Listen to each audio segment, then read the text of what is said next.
हे पीप কেমন আছো তোমরা। सो दोस्तों रिसेंटली मैंने सोनी लिव पर JL50 नामक एक वेब सीरीज़ देखी जो कि एक मास्टरपीस थी।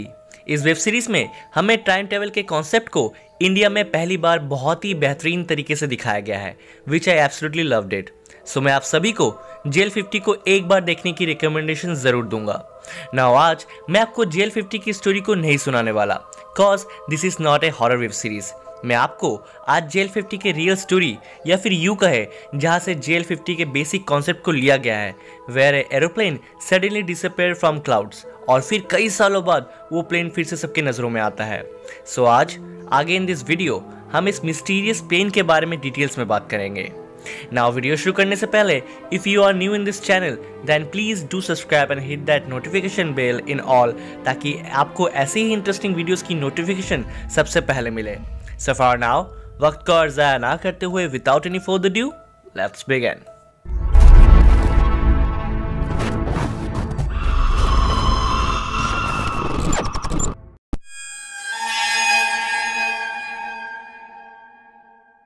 किसी भी नतीजे तक पहुंचने से पहले कृपया करके इस वीडियो को अंत तक पूरा देखें।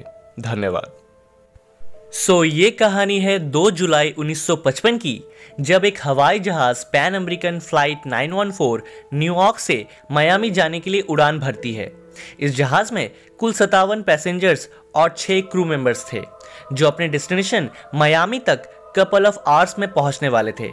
बट इस जहाज के टेक ऑफ होने के लगभग कुछ घंटों बाद ही एयर ट्रैफिक कंट्रोल रूम से इसका सिग्नल टूट जाता है, और उधर मियामी के एयर ट्रैफिक कंट्रोलर में भी 914 का कोई भी सिग्नल नहीं मिल पाता, मानो बीच राह में ही 914 को आसमान निकल गया हो। नाउ ऐसे करते करते दिन बीते, रात बीते, महीनों बीत गए, बट फ्लाइट 914 का कुछ भी पता नहीं चला। 914 को ढूंढने के लिए काफ़ी इन्वेस्टिगेशन और रिसर्च भी की गई, बट कई महीनों बीत जाने के बाद इसे क्रैश मानकर 914 की सर्च रोक दी गई और लोग इसके बारे में भूल गए। बट कहानी में ट्विस्ट तब आता है जब 37 लॉन्ग ईयर्स लेटर 1992 में वेनेजुएला के कैराकस एयरपोर्ट के एयर रडार में एक अज्ञात प्लेन एयर ट्रैफिक कंट्रोलर को दिखता है। वो तुरंत ही उस अननोन प्लेन से कांटेक्ट करने की कोशिश करते हैं, और तब उन्हें पता चलता है कि ये पैन अमेरिकन फ्लाइट 914 है, जो आज से ठीक 37 साल पहले 1955 में गायब हुआ था।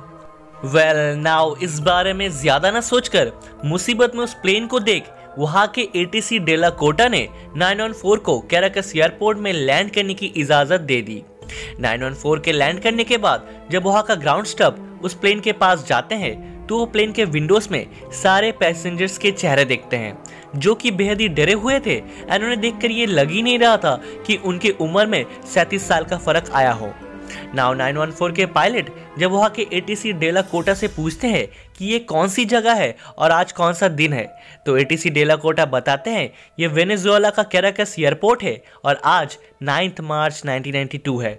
जिसे सुन 914 के पायलट बेहद डर जाते हैं, और इससे पहले कि कैराकस का ग्राउंड स्टाफ प्लेन के अंदर जा पाता, 914 वहाँ से फिर से टेक ऑफ कर जाता है, और फिर से उसका और कुछ पता नहीं चलता, जस्ट लाइक बिफोर। नाउ अब इस इंसिडेंट के बाद लोगों को ये लगने लगा कि फ्लाइट 914 आसमान में किसी वार्म होल में एंटर कर 37 साल आगे आ गया होगा, या फिर आसान शब्दों में यूँ कहे कि 914 ने टाइम ट्रैवलिंग की थी। नाउ दोस्तों यहाँ सबसे बड़ा सवाल ये आता है कि ये कहानी आखिरकार लोगों के सामने आई कैसे। तो दोस्तों ये कहानी हमारे सामने पहली बार 1992 में आई थी, जहां इस पूरे स्टोरी को एक अमेरिका के न्यूज़पेपर में छापा गया था, और इस न्यूज़पेपर का नाम था वीकली वर्ल्ड न्यूज़। इस न्यूज़ के छपते ही 914 की स्टोरी हर जगह वायरल हो गई और वीकली वर्ल्ड न्यूज़पेपर की सेल्स दुगनी।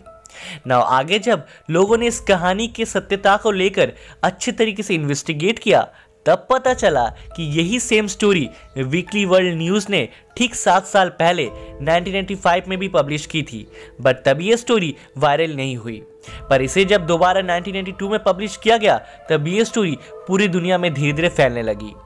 वीकली वर्ल्ड न्यूज़ ने फ्लाइट 914 के स्टोरी को टोटल 3 बार पब्लिश किया था, एक बार 1985 में, एक बार 1992 में और एक बार 1993 में।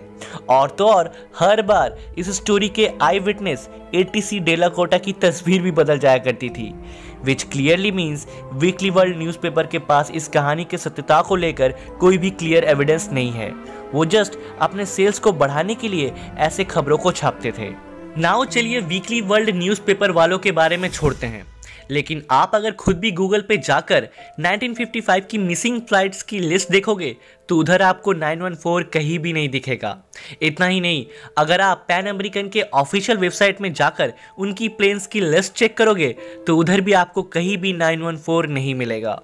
चलिए इसे भी छोड़ते हैं। जब 1955 में एक इतनी बड़ी मिस्टीरियस चीज़ होती है जहां एक प्लेन समेत कुल 63 लोग गायब हो जाते हैं और उनका कुछ भी पता नहीं चलता, तो ऑब्वियसली इस न्यूज़ को किसी न्यूज़पेपर में ज़रूर छापा गया होगा। बट जब आप उसे भी चेक करोगे उधर भी आपको ऑफिशियली 1955 के किसी भी न्यूज़पेपर में फ्लाइट 914 के बारे में कुछ नहीं पता चलेगा। सो नाउ इस पूरे डिस्कशन से हम यही समझ पाते हैं कि वीकली वर्ल्ड न्यूज़ वालों ने बस अपना हाइप क्रिएट करने के लिए एक मेड अप स्टोरी को पब्लिश कर दिया, दैट्स इट। इससे ज़्यादा इसमें और कुछ भी सच नहीं है। बट स्टिल कई लोगों का ये भी मानना है कि ये पूरी स्टोरी रियल है और वहाँ के गवर्नमेंट ऑफिशियल्स ने इस स्टोरी को लोगों से कम्प्लीटली हाइड करके रखा है, जस्ट लाइक एलियंस का पाया जाना और एरिया 51। नाउ इस फ्लाइट 914 के स्टोरी पे बिलीव करना मेरे लिए तो थोड़ा टफ है, कॉज पूरी इन्वेस्टिगेशन इस स्टोरी को सरासर झूठ प्रमाणित करती है। बट वही दूसरी तरफ आई नो कि हमारे अर्थ पे कई बार ऐसी कई घटनाएं हुई है जिसका प्रॉपर एक्सप्लेनेशन आज भी हमारे पास नहीं है और शायद सच में उस रियलिटी को हमसे छुपाया गया हो फॉर सम रीज़न। नाउ अब किसको सच मानना है और किसको झूठ, ये मैं आप पे छोड़ता हूँ। सो दैट्स इट फ्रेंड्स, आज के लिए बस इतना ही। अगर आपको ये वीडियो ज़रा से भी पसंद आई हो तो इसे लाइक और अपने दोस्तों के संग शेयर ज़रूर करें। एंड अगर आप मेरी आवाज़ पहली बार सुन रहे हो और इस चैनल पे नए हो तो नीचे उस लाल वाले बटन को क्लिक करके हमारे चैनल को सब्सक्राइब कर ले और पास में उस घंटे को बजा दे ताकि इस चैनल से ऐसे ही इंटरेस्टिंग वीडियोज़ की नोटिफिकेशन सबसे पहले आपको मिले। So don't forget to subscribe, वरना यू नो ना माता रानी पाप लगाएगी। Now come to the today shout out. तो आज का हमारा शाउट आउट जाता है पूजा मेहरा को, जिन्होंने हमारे द रिंग 2 वाले वीडियो के सवाल के सही जवाब को सबसे पहले दिया था। So today shout out goes to Pooja Mehra. Now आज का हमारा शाउट आउट सवाल यह है कि मैंने इस वीडियो में कितनी बार 914 नाम का उपयोग किया है। आपको इसका जवाब हमें नीचे कमेंट बॉक्स में कमेंट करके बताना है। सबसे पहले सही जवाब देने वाले को अगले वीडियो में शाउट आउट मिलेगा। नाउ तब तक के लिए मिलता हूं मैं आपसे नेक्स्ट वीडियो में। Till then help others, spread love and piece.